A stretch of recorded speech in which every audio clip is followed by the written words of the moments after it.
Hey guys, what is happening? Welcome to another episode of To Live and Buy in LA and Toronto for tonight's episode, eh? To Live and Buy in Toronto. I'm Zach Goldsmith, my co-schmo, Ben Belak. It's not how you say my last name. Guys, today I'm going to stop Zach because if I don't, no one will. Today we have with us a special guest in Matt Lionetti, not only a fellow agency agent, but a real estate celebrity in his own right. It is truly hard to meet a realtor that does not know who he is or has not been impacted by his fearlessness in his marketing. You know what? Let me just say this. To every realtor that does not know who this leather jacket enthusiast is next to me, you are living under a rock. Get out the business. But content is not the only thing that he does well. He's a co-founder of BAM, Broke Agent Media, with the Broke Agent, Eric Simon, another pioneer and disruptor in the real estate social media space, and now the managing partner of the agency Toronto West. And as a fanboy of Matt, I have decided to dress like him today. Yes. How'd I do? You look fantastic. I was telling you off there, you should be doing this every day. You should be going to listing appointments like this. These are my jammies. I wear this to sleep. Right. Well, it's comfortable. It's Is good. that what you were doing with this? I thought this was an episode of West Side Story. You look like the Sharks and the Jets over here. You sort of look like two hockey players going out after the game. Hey, let's go, eh? No way. Okay, let's do it anyway. We're going to start today, Matt, with your inspiration behind two of your highest performing videos. Okay. And after showing you a few clips, we'll move to your advice for navigating and paralysis analysis around putting out content. I think so many of us are hesitant to do. And we'll finish with some tips, some tricks, and hacks to get you off of your booty and into doing what you should be doing and putting content out there into the universe so people know who you are, care about who you are, and let's hear your personality. Matt, super excited. You can take it from here. All right. Take off my mic. Okay. All right. So we're gonna play you a clip right now for those of you at home of this video of Matt's. Hey, nice to meet you. Nice to meet you too. All right, let's get this tour started. Sure. Has anyone ever told you you look like Freddie Mercury? No. Check out this incredible open concept. Wow, this is nice. Are these hardwood floors? Hold on, let me check. If you don't know, it's...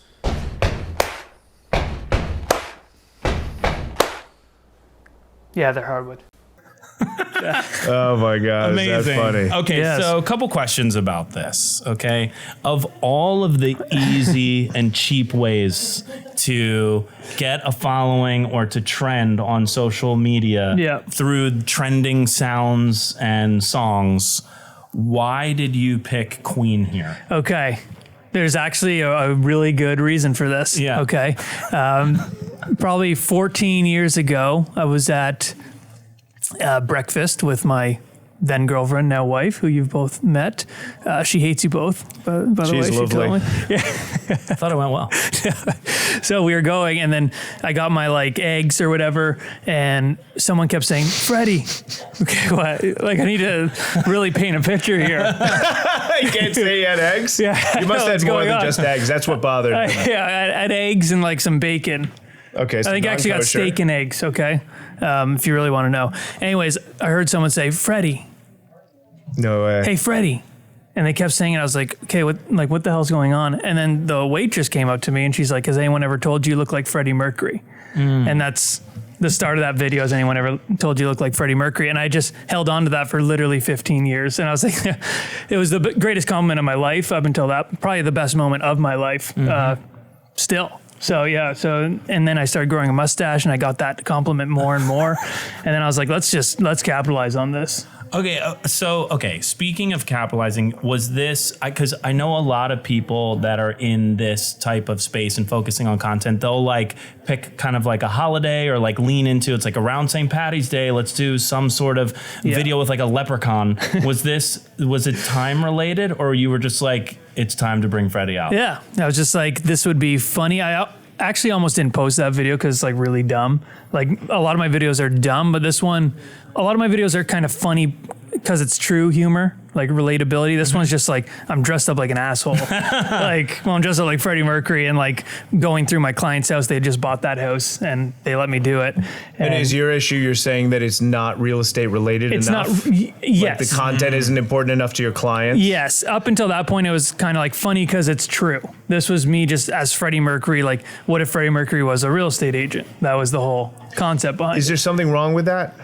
Because there has been for me for a long time, and that's why I ask you, because you do it so well. No, there's not anymore. Like I've done, and I think we'll show one of the Eminem videos as well.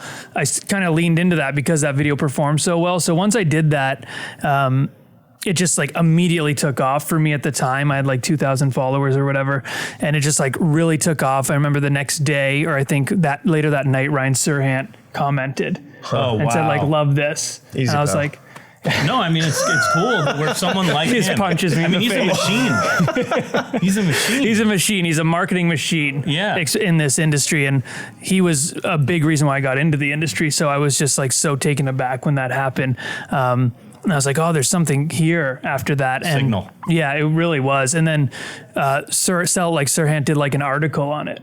And they did a whole write-up and shit. And I was like, oh, this is like really badass. Because up until that point, I'd been doing content for about 6 months, and I felt like people were kind of tiptoeing around me. Like they thought it was funny, but they didn't, maybe it wasn't right to engage because it was unprofessional for them to engage. Once Serhant said, love this, it's like everything, it was like acceptable. It's like, okay, you can like coronated this. By the it was king himself. Very odd how that happened. Okay, so wait, let's before we ask questions, let's go to the second clip really quick. We're gonna play this really quick. If Stan were a real estate agent. Oh man, I love this one. Dear Tim, I wrote you, but you still ain't calling. I left my cell, my stager, and my Instagram at the bottom. I sent you 2 comps back in autumn. You must not have got them. There's probably just a problem with the Wi-Fi or something. Anyways, just call when you see this, Tim. Dear Mister, I'm too good to call or text me back. This will be the last message I'll ever send your ass. I don't even like your home. Doesn't even got good bones. And the tone of the stone you chose on the counter is straight out of the Flintstones. I can't. Oh my God. Okay, so just so everyone understands, this is a parody of Stan, which is like one of the smartest and most famous Eminem songs ever made about like a psychotic and murderous fan. Do you think that realtors have an unhealthy fixation on getting attention from their clients? Yes, I do actually. I do. I mean, when I get outraged sometimes if they don't text me back within, I don't know how you guys feel. Especially like I was just out there waiting for an offer. They're 15 minutes go by. They're not signing. Like it's ready to sign. Out. Yeah. I'm like, what are you doing? So yeah, that's real. That's a lot to live up to, by the way, those first 2 videos. Right. Does that give you a lot of pressure moving into the next piece you create, thinking like this has got to be better than Thriller? No, not at all. People ask me that a lot, and it's just not, because that's done. I've done that. I've proven that I could do that, and I did.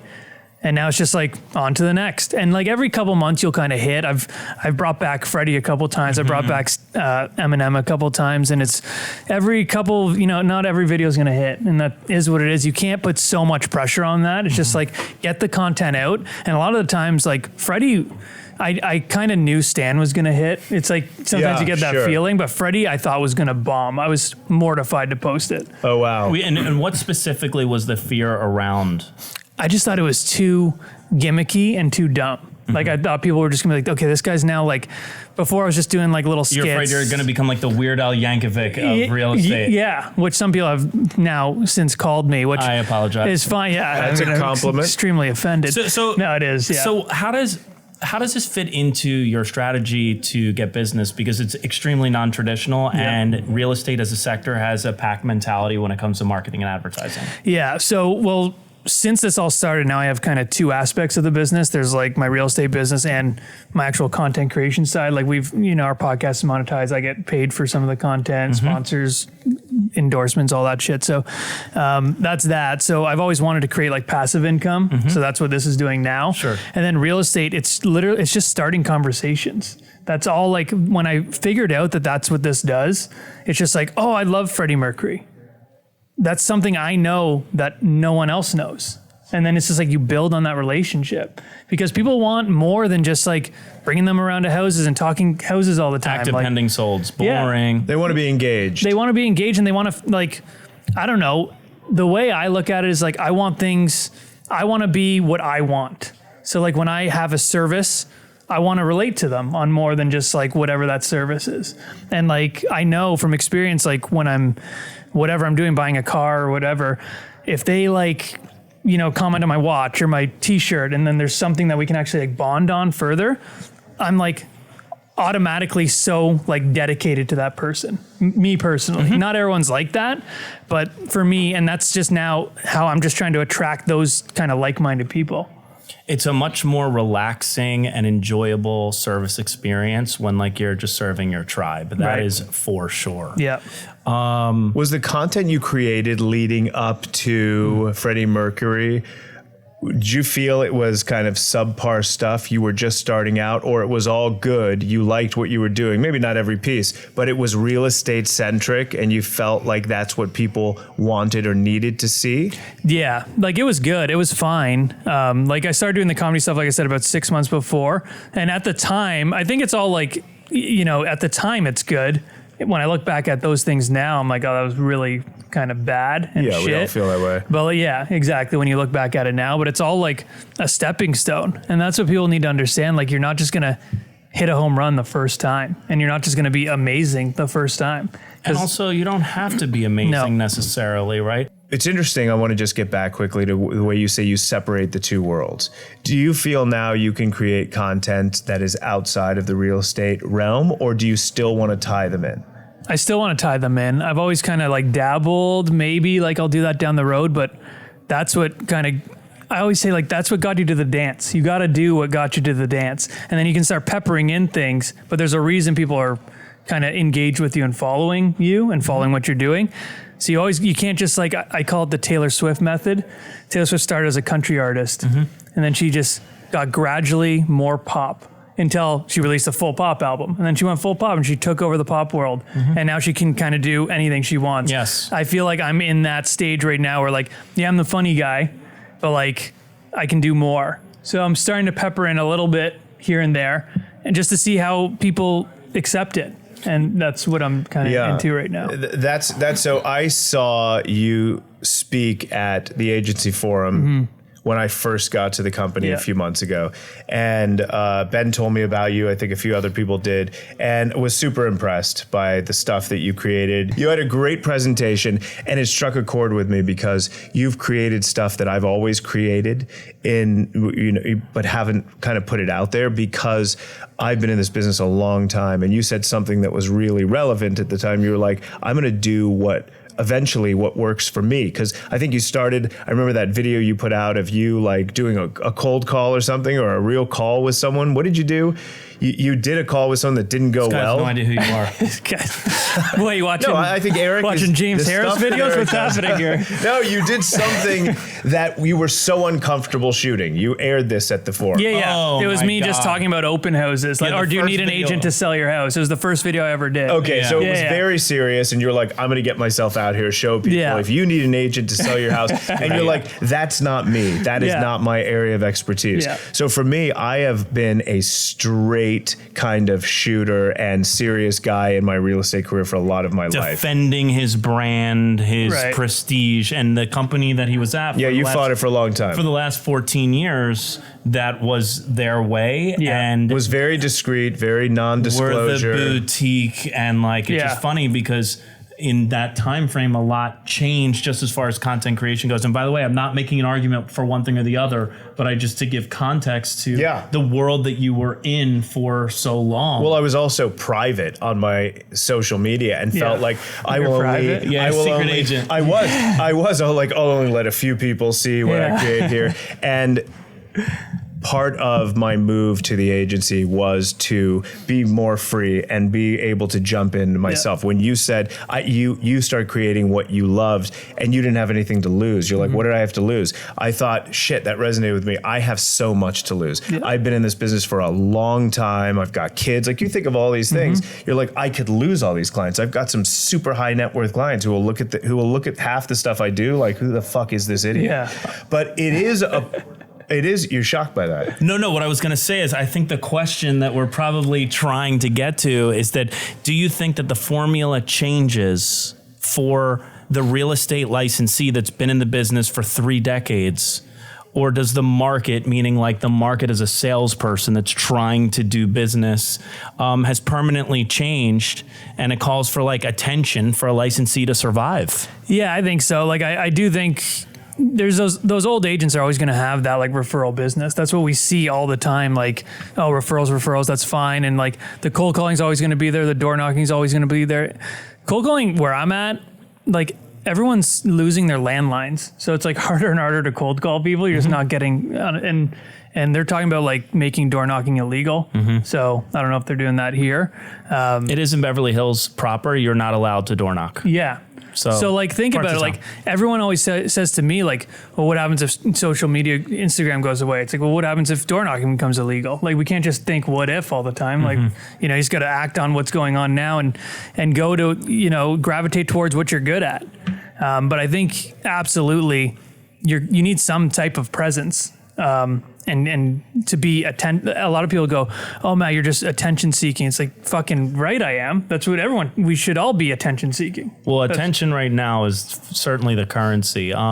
If we transition a bit, so like, why did you start? I know you told a story before where you're like, I went door knocking, it was terrible. Yeah. Okay. And was that a quick transition into making content part of your overall strategy? Why did you say, I'm going to start making stuff? No, I probably tried door knocking for like 2.5 years, door knocking, cold calling.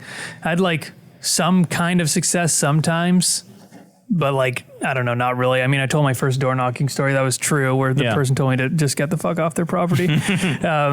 But no, it was just like probably 3. I was thinking about getting out of the business. I left a team. I was solo and I was like, something's got to change. I just liked social media. I liked Instagram.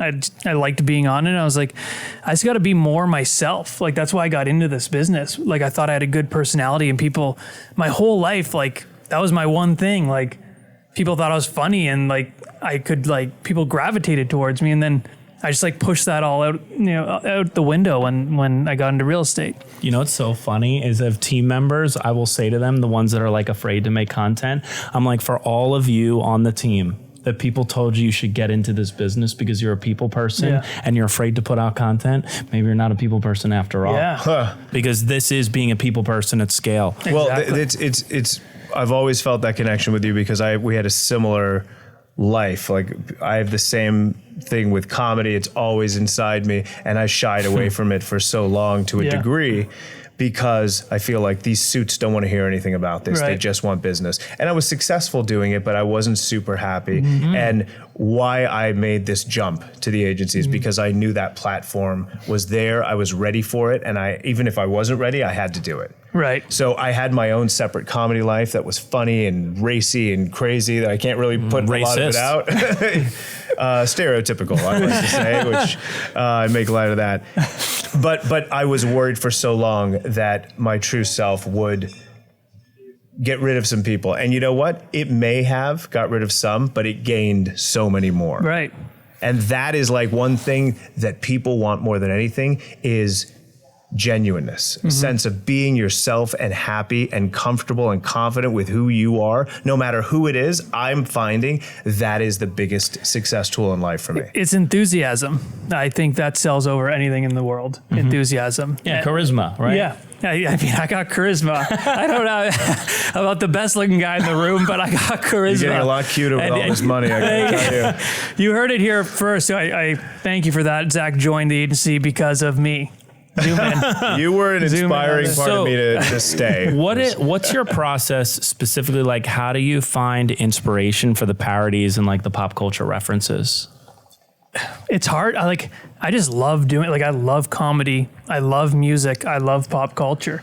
So it's just like, I remember when I was doing some content, I was like, oh, I keep doing the same thing. I need to add something else in that would be kind of like easy for me to add in. And for me, that was like parodies, because I came from a music background. So like everyone thinks, oh, these parodies must take so long.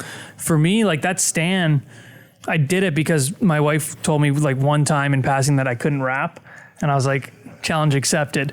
And then I literally Hold my beer. I wrote that in like 30 minutes and we filmed it in like an hour. Yeah. You know, and it was done. It just sometimes they come naturally to me, and it was just something to like add like a different thing to what I was doing. The thing that I like have been really getting from sitting here with you is that like you don't prejudge the idea or the execution. In fact, the judgment and the paralysis, if you will, only came with Freddie, let's say, in that case, right before you were about to post it. But like, you'd rather just like kind of shoot first, aim later, and then even still, since you had already done it, you were like, I'm posting it. Yeah, you got to ask for forgiveness later. I believe that wholeheartedly. I mean, you can see my videos are... So glad you're saying this. My videos are like, they're not the best quality by any means. Like they could always be like, I could get an amazing videographer for every video. Like I'm just doing half this shit with my iPhone. My wife's filming me. I got a lav mic that I got on Amazon for fucking $20. So what I was going to say is, so for the members of my team that turn to me and they say, I want to do it my own way. I don't want to be cheesy. What do you say to that? I mean, cheesy like who? Who are they thinking they're going to be cheesy like? Well, that's kind of my point, is like, I'm like, if you don't want to be cheesy, then like, don't be cheesy. Don't be cheesy. I mean, that's, I think people just overthink it. I don't overthink anything anymore. It's like, I got an idea, I do it, I put it out. Whatever is going to happen is going to happen. Like why we can't stress over that. At the end of the day, like, yeah, this is great for business and it's amazing to be seen, but it's just social media. Like, don't get so stressed over it. People are like, you gotta post 5 times a day, all this fucking bullshit. Post whenever you want. Who gives a fuck? It's Instagram. It's not like no one's gonna kill you if you don't post 5 times a day. I know, it's crazy that Gary Vee recommends like 3 to 5 times a day. That's it's insane. Wild. You know what's funny that I was telling Zach, like when we were talking about around the genesis of this podcast, we were talking about it and he had a lot of ideas and he was like, I'm really surprised you're like so accepting of all these. He's like, could you push back a little bit more? Just give me some pushback. I feel like it's not good. You're not like, you're placating me or not. And I said, dude, no, man, like the show's hungry for content. So like, I'm not going to judge any of it. Yeah. We just got to make it all. Yeah. I think the important thing to note is that some people are just cheesy and not everyone can pull this off. So I don't think like this should encourage everyone to go out there and start making parodies, because most people can't handle this. I think it's important that people find what they do well and start just executing down that out. 100%. People, they're always like, man, I want to do creative content, but I'm not funny. You don't have to be funny. You have to be what you are. If you're not funny and you try and be funny on camera, it's going to be very awful and cringy. They may not be able to do anything that they can create content-wise that is worthwhile. Yeah, and even if you are cheesy, like, lean into it. Whatever it is, lean into it. Yeah. That was my comment about how authentic you are, and that is what people appreciate at the end of the day. Yeah. And everyone has a different opinion. Like, some people think I'm cheesy. Like, it's all perspective at the end of the day. So. Yeah, I'm okay with it. Like, it's funny because like I started, there were only like literally a handful of agents that were making video when I started doing the tours as a real estate agent versus a tour channel. And like this Beverly Hills super realtor thing just came out of my mouth on the first day, because I was like, this channel needs to have like an intro, and I keep hearing everyone be like, hey guys. And then like I had to follow it with something. And it, like I'm Beverly Hills, I'm Beverly Hills, Ben Black, Beverly Hills super realtor. It almost had like a question mark at the end, because like I wasn't sure what it was yet.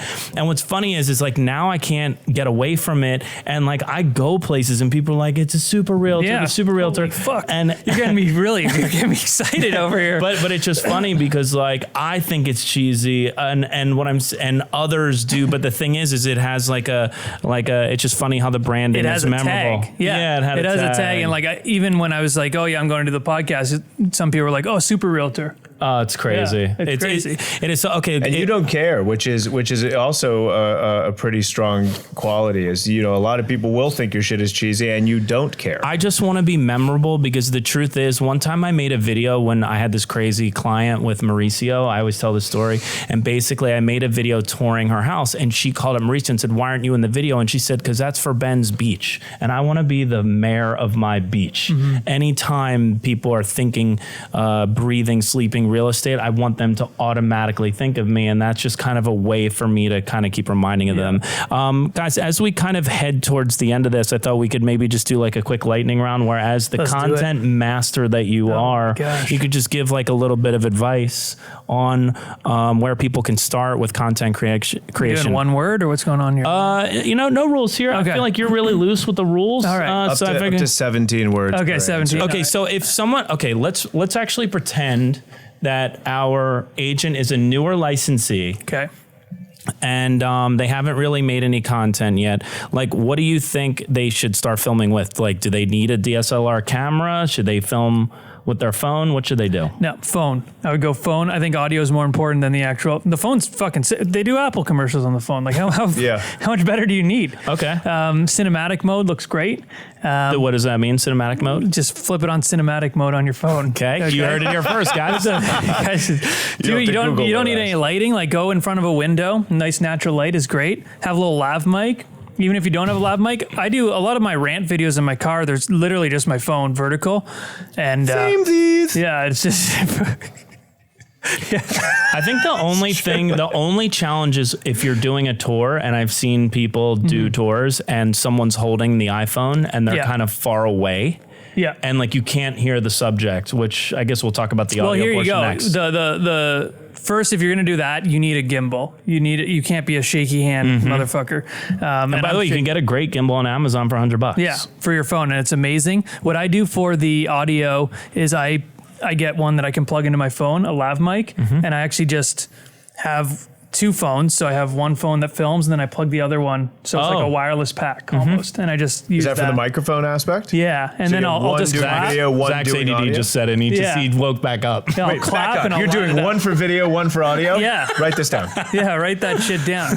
I'm giving this shit away for free. Wait, I have to buy two iPhones? Wait, actually, there is a mic set up by Rode, which you actually see some people using online now, which they're like these little boxes. Yeah. You clip on your shirt. You can actually plug a lav in there. It's like a $50 upgrade. And then you plug it into your iPhone, and it just kind of hangs there, and it's Bluetooth audio. Yeah, that's good too. They're $200. The only thing I don't like about that is it's so big. Well, that's why shit. what you can do is you can hide that thing like in your leather jacket. Right. And then there's not everyone has the lav has a clip-ons, leather like it's $50. Right. So anyway. No, I get you. So what do you think people should do? Like, for the people that are afraid of filming themselves, should they start just like, we just hear them and maybe they're like, no. What do you think? You think they need to get over it? And I think get over it. I mean, yeah, I think people want to see you. They when you're in front of a camera and you're talking with your own voice, not some trending audio bullshit. That's how you relate with people. People feel like the number one thing I get is I feel like I know you when I've never met these people, and I think you need to get over that. And there's a couple ways. Like I always say, set up your camera, press record, because a lot of people are awesome when the camera's not on them. Then you press record and they like freeze up. Deer in headlights. Press record, have it in front of you, and just get used to talking in front of the camera. Know that you're not going to be posting this anywhere, and then do that. Like, it's like reps. And then maybe a week later, record again and know that you're going to send it to a friend or a family member and then get their opinion. And then you just like keep doing the reps until you get comfortable enough that you have something you can post. How do you feel about rushing to participate in trends? Like, for example, like I love on Instagram, like now that they put in that green screen that was on TikTok for a while. So like for agents, they can report on things with them behind them. I'll tell you, there's something about when someone's holding one of those little tiny mics. I love that tiny mic. You like it? I don't know why. I just it's so close. So it's almost like ASMR. It's less about this. It is. Yeah. It's less about the sound and more just like they're holding a baby mic. Yeah. You're just like, why the fuck is this guy? Yeah, I get that too. I mean, yeah, it's trends to me are like, I don't know, you can go viral, sure, but like when you go viral, it doesn't really do anything. And people ask me all the time, how do you go viral? It's like, what you should be asking is, how do you create consistent content that people are going to engage and like and share? I mean, a viral video doesn't do fucking anything. And I don't even consider my shit viral. I'll do like 300,000-400,000 views. I've never had millions of views or anything like that. But I'll consistently get, 100 to 400,000 views, which I think is better than 10 million views on one video. Yeah. I mean, I think that people are, it's weird. Like, they're either asking you how to not be afraid, or they want to know, like, how do you get from 0 to 2 billion views? And that's the thing. That's everything in life. That's why there's all those diet things and those fucking programs. And then, do you ever have that, what was it called? The Abtronic or whatever, where it's just like, your abs and said you're going to get a six pack. Like, there's all that shit that's just like, you just need to fail. You need a lot of trial and error until you find something that you hit. And then once you find something that hits, start growing that. Any parting advice for the licensee out there who's still judging content before making it? I mean, don't be a fucking asshole. But why would you judge? We've heard it. Don't judge a book by its cover. I mean, I don't know why you would judge it. Don't knock it till you try it. I think when you're judging it, you're just scared to do it. And I think if you just tried to do it, and there's ways to do it that aren't funny or like anything, like literally do a market update, but do a market update with some shit in the background that like people can relate to. I always come back to relatability. Like, if you like Metallica, put a fucking Metallica record back there. If you have a favorite book, Harry Potter, throw it back there, because now you're getting a market update. You're giving value to people. And then those people are watching, oh, that's a nice 17% up in the fucking, no one knows what the fuck you're talking about anyways. And then, oh shit, I like Harry Potter too. And then that's another connection, another wall, like a barrier that you've broken down between you and the audience. Ben's going to have 100 bumper stickers have all the Harry Potters back there. So as we kind of finish up here, I'd like to say two things. One, for me, once my strategy became primarily about being known, all of the judging and all that stuff went away. I love when you said that on Buying Beverly Hills too. Oh, I don't remember saying that. You said it, and I said it in my talk. Oh, part of our job. Oh, yes, that's right. That's right. Being known. Yeah. So yes, thank you for that compliment here and there. And then the other thing is, I think that you really embody the opposite of what everyone, I think in our space, really what they do so poorly is that they are so defensive over their profile grid. They are so defensive about how they look. They, even in deals, their behavior is all about all these ego-driven things. And you just come out here with completely emancipated and also divorced from the old way of doing things. And whether you like it or not, we're going to give you this compliment and say, like, dude, it's a massive inspiration. And the things that you do, I think you probably don't even realize at scale how like you can really change the industry and their approach to marketing, because they're like, if he can be Stan, I can do a market update. Right. Yeah. So like, dude, bravo. Thank you. I appreciate it. I appreciate it, guys. I don't know how you do it, because if I did what I do, if I took your advice more and did what speaks to me, I'd be canceled by yesterday. So would I. I mean, there's definitely like a time and place too. Like, don't get me wrong, but you're doing it well. You. I told you this before. You inspired me, and like you're 32 years younger than me, and you inspired me. That's good for everyone to see. So Matt, where can everyone find you? Matt.Lionetti. It's pronounced Lionetti, Lionetti. And on Instagram, I usually respond to my DMs unless you're fucking weird. He also has a really good podcast called Over Ask. Yes. With both of them have been on. We have been on it, which is the only reason he's here today. Yeah. We bartered. With the incomparable Eric Simon, the broke agent. They do all sorts of things, interviewing high producers minus like myself, and just to give people other ways to uplift their business. I'm at Ben Bellack. I'm at Zach Goldsmith 24. And this is To Live and Buy in Toronto.